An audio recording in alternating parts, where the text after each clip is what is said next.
اور اس کے بعد کسی دوسری صورت کا یا ایک لمبی آیت کا یا 3 چھوٹی چھوٹی آیتوں کا پڑھنا واجب ہے، تو نماز میں سورہ فاتحہ کے بعد ایک صورت پڑھی جاتی ہے، اس صورت کو سورہ فاتحہ سے پہلے ہی پڑھ لیا۔ مثال کے طور پر نیت باندھنے کے بعد ثنا کے بعد قل اعوذ برب الفلق پڑھ لیا، اس کے بعد سورہ فاتحہ پڑھ رہا ہے، تو سورت کا مقام اور سورت کی جگہ کیا ہے؟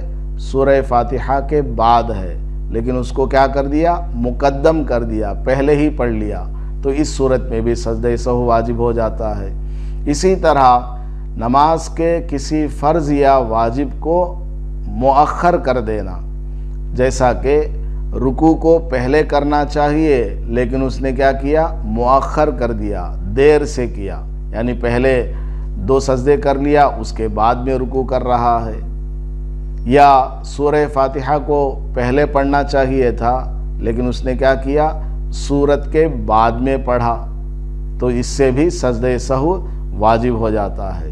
اسی طرح نماز کے اندر کسی فرض کو یا واجب کو مکرر کرنا، ڈبل کرنا یا ٹرپل کرنا، جیسا کہ نماز کے اندر سورہ فاتحہ 1 مرتبہ پڑھنا واجب ہے، اب وہ کیا کر رہا ہے؟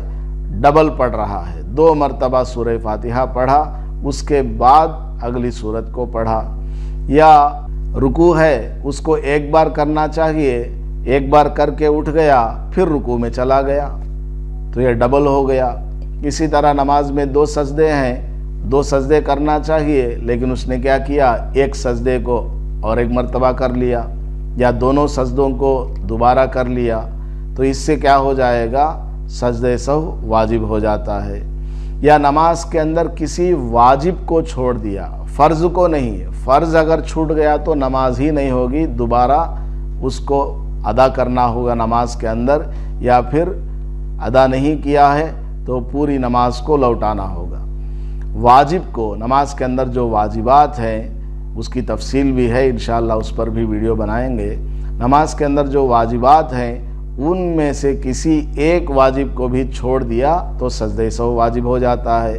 مثال کے طور پر سورہ فاتحہ کے بعد سورت کو پڑھنا چاہیے فرض کی پہلی 2 رکعتوں میں، اور نفل کی ہر رکعت میں، سنتوں کی ہر رکعت میں، اور واجب کی اور سنت مؤکدہ کی ہر رکعت میں سورہ فاتحہ کے بعد سورت کو پڑھنا چاہیے، لیکن کسی نے کیا کیا؟ صرف سورہ فاتحہ پڑھی اور رکوع میں چلا گیا، تو سورت چھوٹ گئی، تو اس سے بھی سجدہ سہو واجب ہو جاتا ہے۔ اسی طرح کسی واجب کی صفت کو بدل دیا، مثال کے طور پر عشاء کی نماز ہے، مغرب کی نماز ہے، فجر کی نماز ہے، اس میں بلند آواز سے قرات کی جاتی ہے۔ امام جب نماز پڑھاتا ہے تو زور سے قرات کرتا ہے، لیکن امام صاحب زور سے قرات نہیں کیے، ان تینوں نمازوں میں سے کسی ایک نماز میں زور سے قرات نہیں کیے، آہستہ سے قرات کر لی، 3 آیتیں یا اس سے زیادہ آہستہ سے قرات کر لیں، تو پھر کیا ہو جائے گا؟ سجدہ سہو واجب ہو جاتا ہے۔ اسی طرح ظہر اور عصر کی نماز میں قرات کو آہستہ کرنا واجب ہے، لیکن امام صاحب نے کیا کیا؟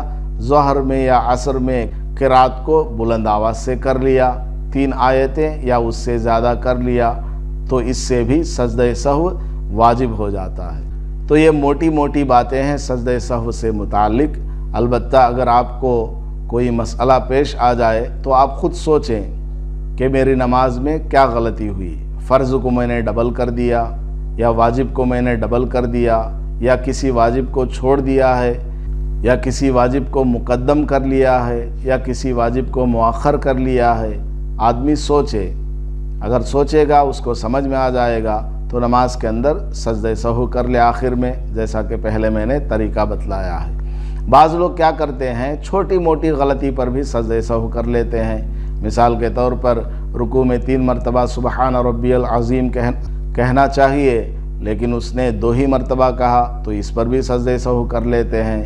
یا رکوع کے بعد سیدھا کھڑا ہونے کے بعد ربنا لک الحمد کہنا چاہیے، وہ نہیں کہا، اس لیے سجدہ سہو کر لیتے ہیں۔ یا نیت باندھنے کے بعد ثنا پڑھنا چاہیے، ثنا نہیں پڑھا، اس لیے سجدہ سہو کر لیتے ہیں۔ یہ سب غلط ہے۔ نماز کے اندر کوئی فرض یا واجب کو مقدم کر لیا یا مؤخر کر لیا یا کسی واجب کو بھولے سے چھوڑ دیا یا کسی واجب کی صفت کو بدل دیا، اس وقت میں سجدہ سہو واجب ہوتا ہے۔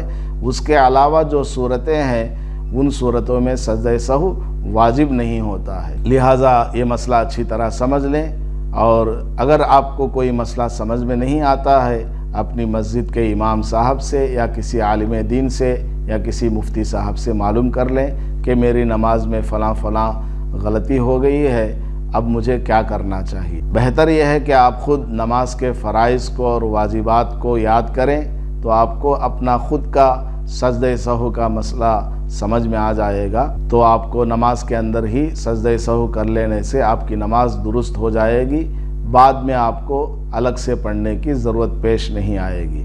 اگر آپ کو یہ ساری باتیں یاد نہ ہوں تو آپ کسی عالم سے مسئلہ پوچھ لیں، پھر وہ جو آپ کو جواب دیں اس جواب کے مطابق عمل کریں۔ امید ہے کہ آپ کو ساری باتیں سمجھ میں آ گئی ہوں گی۔ اللہ پاک عمل کی توفیق عطا فرمائے۔ السلام علیکم ورحمۃ اللہ وبرکاتہ۔ ویڈیو کے نیچے سبسکرائب کے بٹن پر کلک کریں، بیل کے آئیکن پر کلک کیجئے تاکہ ہر نئی ویڈیو کی نوٹیفیکیشن آپ کو مل جائے۔